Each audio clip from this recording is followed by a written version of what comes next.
Jika kita benar-benar merindukan kembalinya Juru Selamat kita, kita tidak akan meninggalkan praktik persekutuan. Kita akan saling menyemangati dengan kehadiran kita. Kita harus berdoa.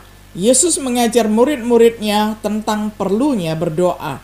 Jangan sampai mereka kehilangan hati dan iman mereka. Jangan sampai hari itu datang kepada mereka secara tiba-tiba.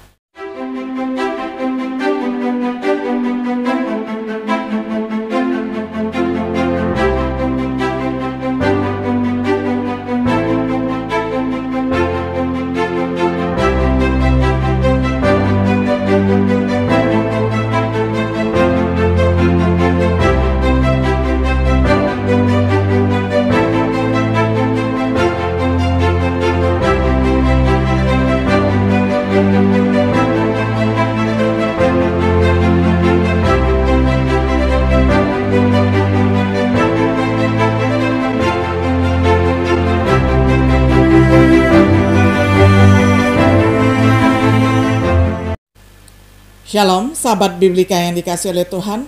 Sungguh senang kita dapat berjumpa kembali di dalam acara refleksi sahabat Biblika. Pada hari ini kita tiba pada episode yang ke-6 di dalam serial pembahasan kitab Kisah Para Rasul pasal 1 ayat 12 hingga ayat yang ke-26 dengan tema Menunggu Janji. Saya akan membacakan firman Tuhan ini dalam terjemahan sederhana Indonesia.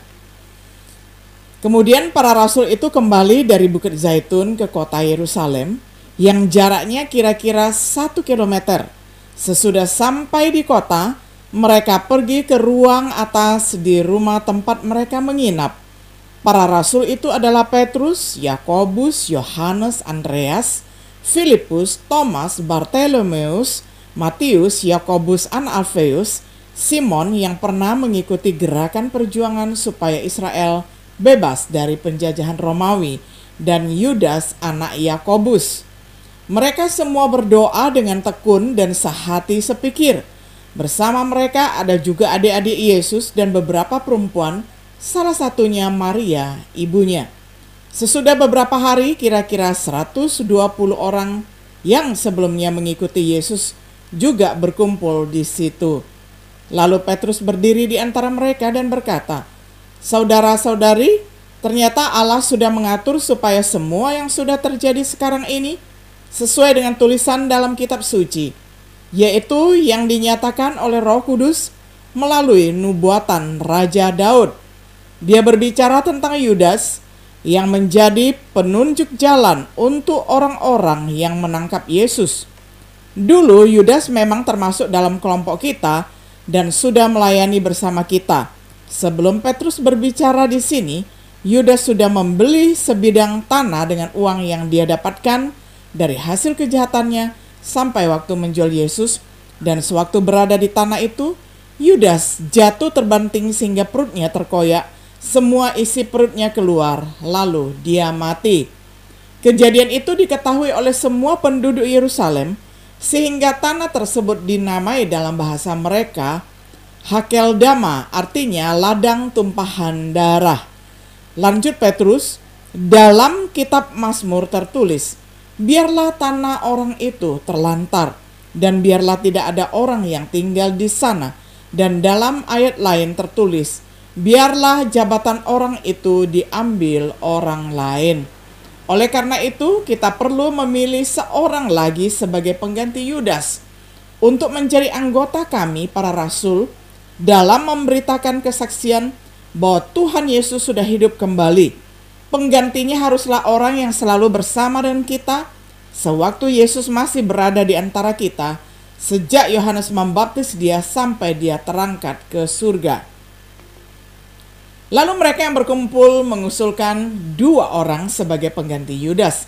Pertama, Yusuf yang juga dikenal dengan 2 nama lain, yaitu Barsabas dan Justus. Dan yang kedua, Matias.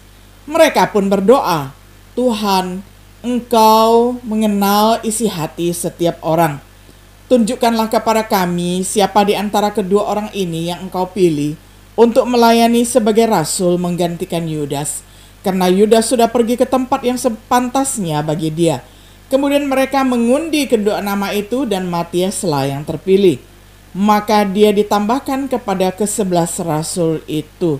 Sampai sedemikian jauh pembacaan firman Tuhan dari Kisah Para Rasul 1 ayat 12 hingga ayatnya yang ke-26.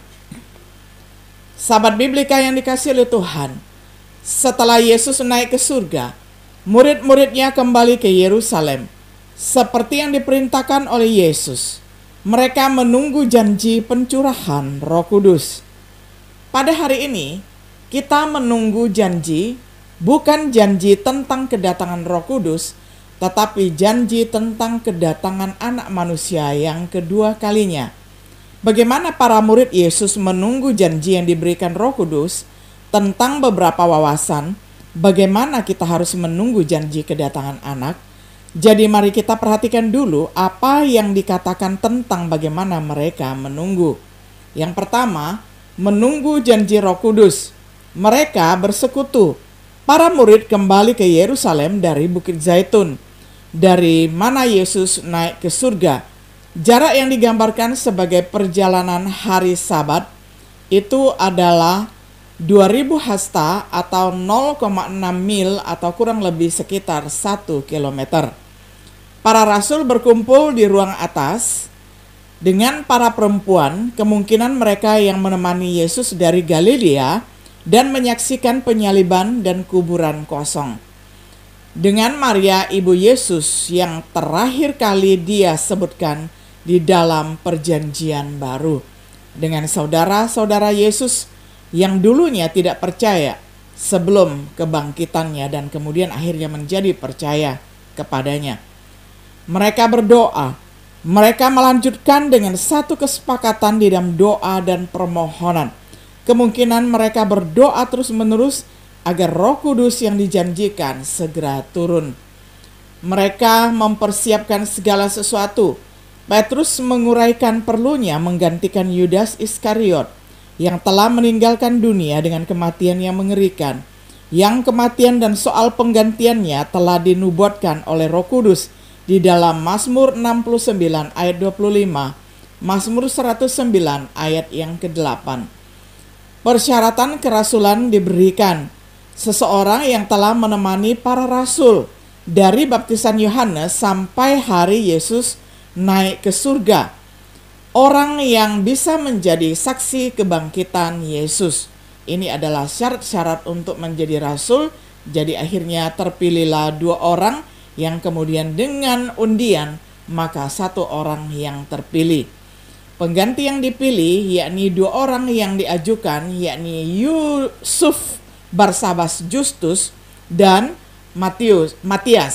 Matias dipilih dan diberi nomor dengan 11 rasul. Dengan cara ini murid-murid Yesus menunggu janji dari Roh Kudus. Dengan cara yang sama, seharusnya para murid hari ini menunggu janji itu tentang kembalinya Tuhan Yesus yang kedua kali. Yang kedua, menunggu janji kedatangan Anak Manusia. Kita harus bersekutu. Ini adalah sebuah praktik yang tidak boleh kita tinggalkan karena kita senantiasa harus bersekutu di dalam doa bersama dan kemudian di dalam persekutuan. Ini sangat penting untuk tetap saling mendorong dan saling memotivasi satu sama lainnya. Apalagi kedatangan Yesus kembali yang kedua kali bisa terjadi kapan saja. Khususnya pada hari Tuhan, kita berkumpul pada hari Minggu pertama untuk mengadakan perjamuan kudus, di mana kita menyatakan kematian Tuhan sampai Dia datang kembali. Jika kita benar-benar merindukan kembalinya Juru Selamat kita tidak akan meninggalkan praktik persekutuan. Kita akan saling menyemangati dengan kehadiran kita.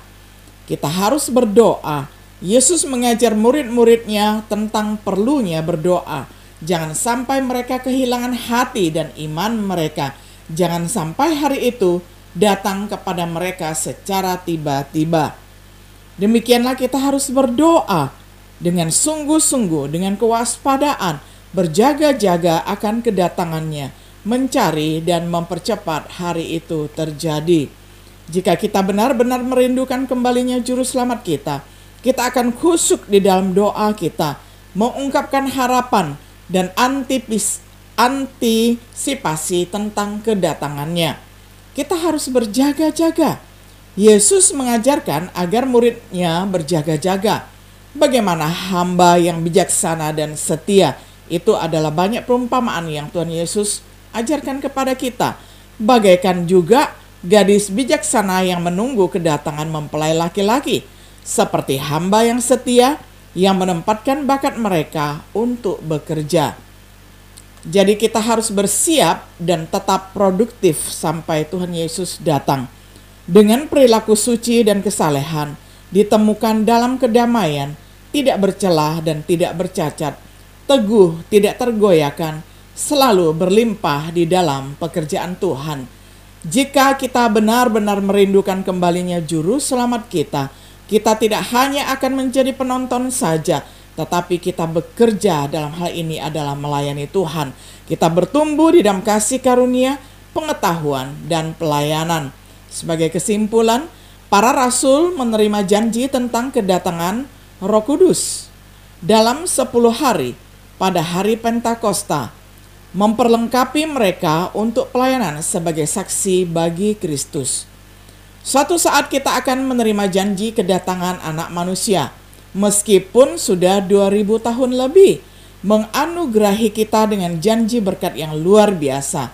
Jadi saudara-saudari yang saya kasihi, karena kita menantikan hal-hal itu, marilah kita berusaha untuk hidup tidak berdosa, tidak bernoda, dan siap bertemu dengan Tuhan Yesus. 2 Petrus 3 ayat 14. Sampai saat ini, mari kita tunggu janji kedatangan Anak Manusia dengan berkumpul, berdoa, dan bersiap-siap. Sahabat Biblika yang dikasihi oleh Tuhan, siapkah kita menunggu janji itu menjadi nyata? Kiranya kita boleh tetap setia dan bersukacita, serta terus menjaga kesalehan hidup kita tidak kedapatan bercacat ketika Tuhan datang menjemput kita. Kiranya Tuhan Yesus senantiasa memberkati kita semuanya. Shalom.